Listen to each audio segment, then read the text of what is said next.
ایک اہم ترین شخصیات علماء تشیع میں. علامہ کہتے ہیں کہ ایک حدیث میری نظر سے گزری جس نے مجھے مشوش کر دیا. حدیث کیا گزری؟ حدیث یہ تھی کہ اگر کوئی امام حسین علیہ السلام کے غم میں گریا کرے حتیٰ مچھر کے پر کے برابر بھی اس کی آنکھ سے آنسو نکل آئے، فرمایا کہ یہ آنسو کا قطرہ جہنم کی آگ کو بجھا دیتا ہے.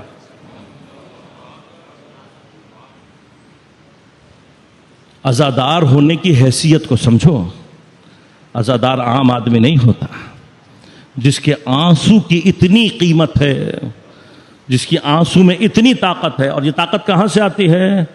یہ طاقت سید الشہداء کی محبت دیتی ہے. لیکن اس سے پہلے کہ بات آگے بڑھاؤں، کچھ مقامات آپ کی خدمت میں عرض کرنا چاہتا ہوں. شرط کیا ہے؟ شرط یہ کہ یہ آنسو واقعاً حسین علیہ السلام کی محبت میں بہے، اور محبت عرفانی ہو، نہ کہ محبت حیوانی. ایک بڑی دنیا ہے جو حسین کو محبت حیوانی میں روتی ہے. اس لیے ہر آنسو کو دیکھ کر دھوکہ مت کھانا. اور جناب زینب سلام اللہ علیہا نے اللہم صلی اللہ علیہ وسلم، میری بی بی نے کوفہ کے بازار میں ایک خط کھینچا ہے، حقیقی گریہ میں اور غیر حقیقی گریہ میں. اس لیے کہ آپ جانتے ہیں کوفے میں ایک بڑی تعداد تھی جو اہل بیت کو اسیر دیکھ کر، امام حسین اور آپ کے اصحاب کے سروں کو نیزے پر دیکھ کر، زمانے کے امام کو زنجیروں میں قید دیکھ کر کھڑی رو رہی تھی. اور صرف یہاں نہیں ہے، اب جائیے ذرا مقاتل کا مطالعہ کریں، آپ حیران ہو جائیں گے. عجیب ہے، امام حسین کے قاتل ہیں، امام کو مار بھی رہے ہیں، رو بھی رہے ہیں. البتہ آج بھی ایسے لوگوں کی کمی نہیں ہے. یہ جو ہم پر الزام تھوپتے ہیں کہ تم نے بلایا اور تم نے مارا، ہم قیام توابین والے ہیں، ہم قیام مختار والے ہیں. یہ دو شخصیتیں نہ ہوتی ہم اپنے دامن سے یہ تہمت چھڑا نہیں سکتے تھے. کیوں قیام توابین کا ذکر نہیں کرتے؟ اس لیے کہ قیام توابین کا ذکر ہو جائے تو پتہ لگ جائے گا قاتل کون تھے، امام کے قاتل کون تھے اور شیعہ کون تھے، معلوم ہو جائے گا. قیام مختار سے کیوں جلتے ہیں؟ اس لیے کہ قیام مختار اس زمانے میں اسی مسئلے کو حل کرتا ہے کہ شیعہ نہیں تھے امام حسین کو بلا کر ماننے والے، بلکہ وہ گروہ منافقین تھا کہ جو وہاں پر موجود تھا. اب یہی گروہ منافقین کیونکہ جانتے ہیں کہ یہ کون ہے، لہذا امام حسین کو قتل بھی کر رہے ہیں، رو بھی رہے ہیں. حتیٰ وہ شخص بھی ملتا ہے کہ جو امام کو قتل ہوتے ہوئے دیکھ کر رو بھی رہا ہے، امام کے لیے دعا بھی کر رہا ہے، لیکن امام کی نصرت نہیں کر رہا. تعجب انگیز مقامات ہیں یہ تاریخ کے. ایسے افراد بھی ملتے ہیں. خود حضرت امام حسین علیہ السلام کی دختر اس واقعے کو نقل کرتی ہیں کہ ہمارا سامان لوٹا جا رہا تھا، ہمیں لوٹا جا چکا تھا. میرے سامنے ہم اہل بیت کی ایک چھوٹی بچی، 4 یا 5 سالہ بچی، ایک ملعون آ کر اس کی پازیب اتار رہا ہے. پازیب اتار بھی رہا ہے، رو بھی رہا ہے. تو بی بی کہتی ہے میں نے اس سے پوچھا کہ تو رو بھی رہا ہے، لوٹ بھی رہا ہے، یا رو یا لوٹ، ایک کام کر، رو کیوں رہا ہے؟ کہ میں جانتا ہوں کہ آپ اہل بیت ہیں، میں جانتا ہوں یہ بچی پیغمبر کی اولاد سے ہے، میں جانتا ہوں جو میں کام کر رہا ہوں وہ گناہ ہے. تو آپ نے کہا جب تو جانتا ہے تو لوٹ کیوں رہا ہے؟ کیا جواب دیتا ہے؟ آپ نے کہا جب تجھے سب پتا ہے تو لوٹ کیوں رہا ہے؟ کہتا ہے میں نہیں لوٹوں گا تو کوئی اور لوٹ لے گا. لوٹنا تو ہے، میں نہیں لوٹوں گا کوئی اور لوٹ لے گا. کیا اس کو عزادار کہیں گے؟ کیا جو کوفے میں کھڑے رو رہے ہیں ان کو عزادار کہیں گے؟ کیا ان کا آنسو وہ آنسو ہے جو جہنم کی آگ بجھا سکتا ہے؟ نہیں عزادار. لہذا اس کو اپنے ذہنوں میں ہمیشہ کے لیے کلیئر کریں. عزادار ناصر حسین ہوتا ہے.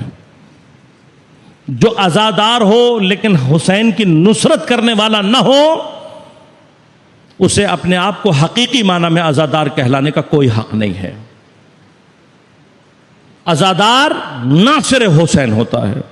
عزادار وہ نہیں ہوتا کہ جو صرف آنسو بہائے, بلکہ عزادار وہ ہوتا ہے کہ جو دین کی حفاظت کے لیے اپنی جان حسین پر قربان کرنے کے لیے تیار ہو جائے.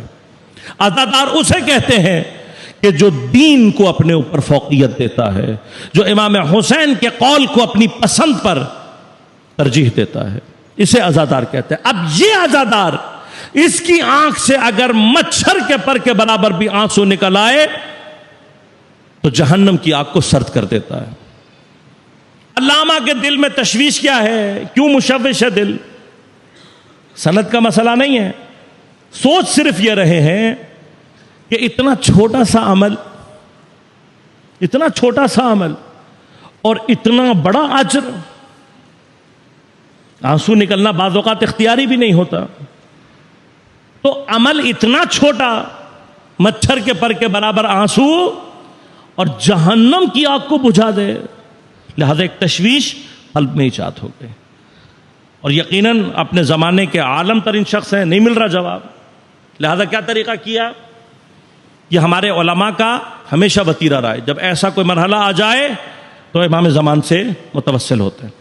اور امام آج تک الحمدللہ ہمیں اطمینان ہے کہ ہمارا زمانے کا امام ہماری علمی مشکلوں کو حل کرتا ہے.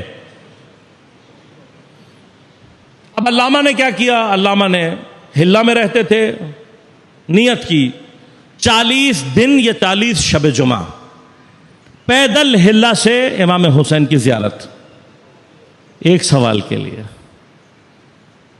یہ علماء کی کوششیں ہیں, ایک سوال کے لیے. 40 شب جمعہ یا 40 دن جب ہو گئے, 40ویں دن جواب نہیں ملا. ورنہ ایسا ہوتا نہیں, علامہ نے بہت جواب امام حسین کی ذریعے سے لیے, نہیں ملا جواب. اب جب علامہ پلٹ رہے ہیں تو جواب نہ ملنے کے غم کے ساتھ ساتھ دل میں یہ غم بھی ہے کہ مجھ سے کیا گناہ ہو گیا کہ میرے مولا نے مجھ سے کلام نہیں کیا. کیا گناہ کر دیا مولا؟ اب یہ غم ہے, ہلی غم سے دو چار ہیں, سر جھکائے روتے ہوئے اڑتے ہوئے جا رہے, مولا میں نے کیا خطا کر دی؟ کیا آپ نے 40 دن میں بھی میرا جواب نہیں دیا؟ اب اس کیفیت میں ہے, عجیب کیفیت ہے. اتنے میں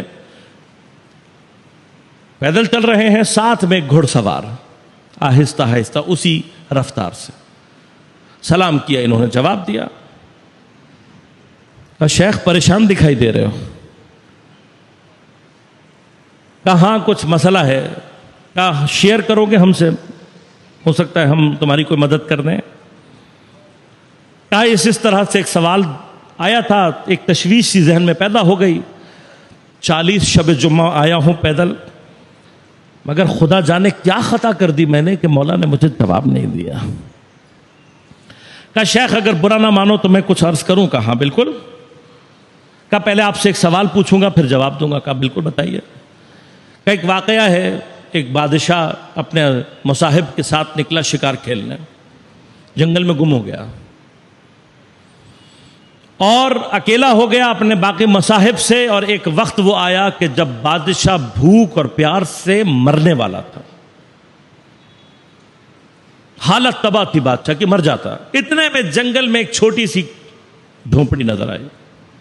اس شخص نے بادشاہ کو لا کر اپنی جھونپڑی میں رکھا. کل کائنات اس کی ایک بکری ہے.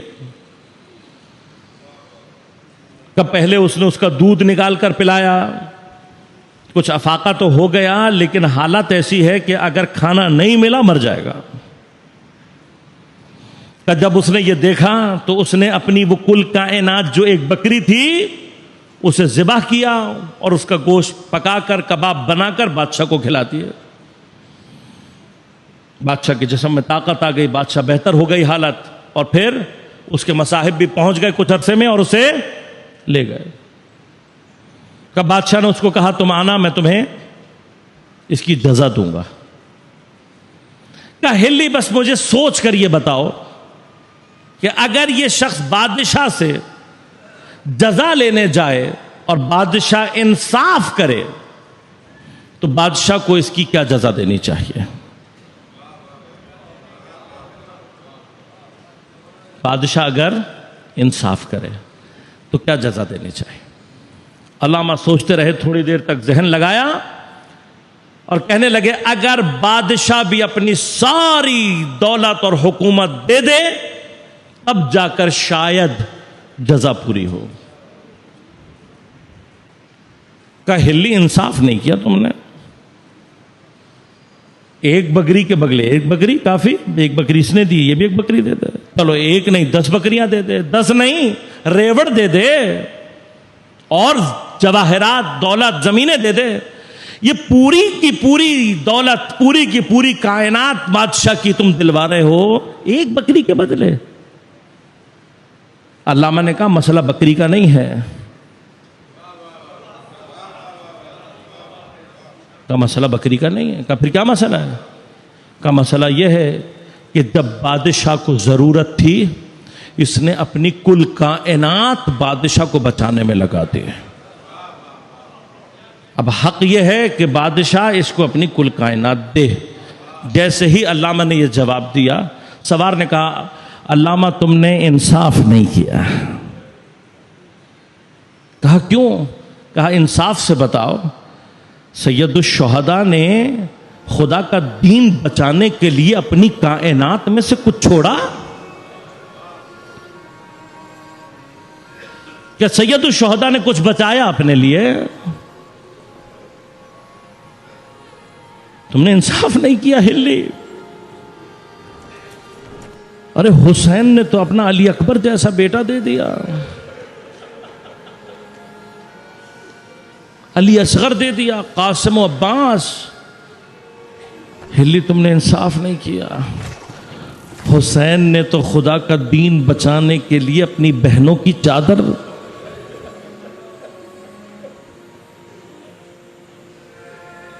سب دے دیا حسین نے، ہلی تم نے انصاف نہیں کی۔ کیا بچایا تھا حسین نے اپنے لیے؟ حسین کے گھر والوں نے اپنے لیے کیا بچایا؟ اب جب یہ سنا علامہ کی حالت متغیر ہو گئی، تھاڑے مار مار کے رونے لگے، بڑی دیر تک روتے رہے اور اس کے بعد کہنے لگے واقعاً مجھ سے غلطی ہو گئی تھی، لیکن ایک ملال دل میں پھر بھی رہ گیا۔ کہ کیا ملال ہے؟ کہا کاش جواب مولا سے ملتا، کاش جواب مولا دے دیتے۔ اب یہ گفتگو ہو رہی ہے، علی کی عجیب حالت ہے، این اس حالت میں ان کے ہاتھ میں جو لکڑی تھی وہ گر گئی زمین پر سوار کے ہاتھ میں۔ علامہ نے جھک کر وہ لکڑی اٹھا کر ان کے حوالے کی، حالت متغیر ہے، سمجھ میں نہیں آ رہا، رو بھی رہے ہیں، ملال بھی ہے دل میں۔ لکڑی جیسے ہی ہاتھ میں پکڑی، ہلی کا شکریہ ادا کیا، گوڑھے کو ایڑ لگانے سے پہلے آخری جملہ کہا کہ ہلی کیا خبر، یہ لکڑی تم اپنے زمانے کے امام کے ہاتھ میں ہی دے رہے ہو۔